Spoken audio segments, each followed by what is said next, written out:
নমস্কাৰ, মই হীৰকজ্যোতি। পোনপ্ৰথমে মই আপোনালোকক স্বাগতম জনাইছোঁ মোৰ চেনেল হীৰকজ্যোতি ক্ৰিয়েশ্যনলৈ।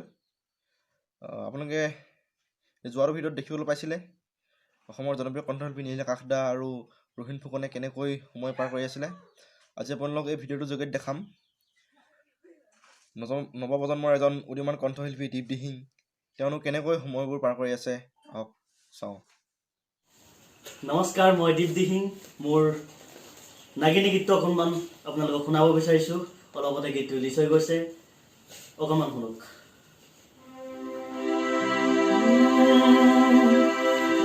তই হলি পাহাৰৰ মৰম লগা কৰেনো ঐ নাগিনী, বুকুতে মাৰিলি প্ৰেমৰে ঐ এটি বিঠা বিজুলি, কাণফটি লৈ ঘূৰা এটি একা বেকা বাটেৰি, কাণফটি লৈ ঘূৰা এটি একা বেকা বাটেৰি, যাওঁ তই চাংঘৰলৈ নাগিনী, বুকুত মাৰে মোৰ গাজৰি, তোকে দেখি যাওঁ যেন তোকে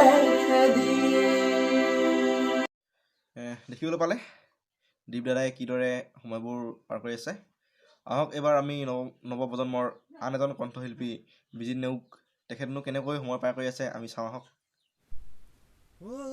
পঢ়াত ভাল আছিলো এহে মৰমী কচেনীৰে পৰাই, মেট্ৰিক পাছ কৰিলো এহে মৰমী মনৰে আশা পুৰাই, পিছে সিমানতে বিদায় মোৰো লাজেহি লাগি যায়, সেয়েতো কোনোবাই সুধিলে কৈ দিওঁ মিছাতে বিয়ে পাছ, আকৌ কাৰোবাকে মে পাছ, মিছা কথা মোৰ কোৱাই ভ্যাস, জানো মিছা কথা মোৰ কোৱাই ভ্যাস।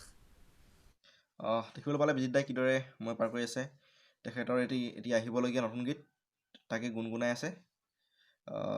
এইবাৰ একেবাৰে শেষত মই দেখাবলৈ লৈছোঁ মোৰ এজন বন্ধু কমল কৌশল, তেওঁনো কেনেকৈ সময়বোৰ পাৰ কৰি আছে আমি চাওঁ আহক।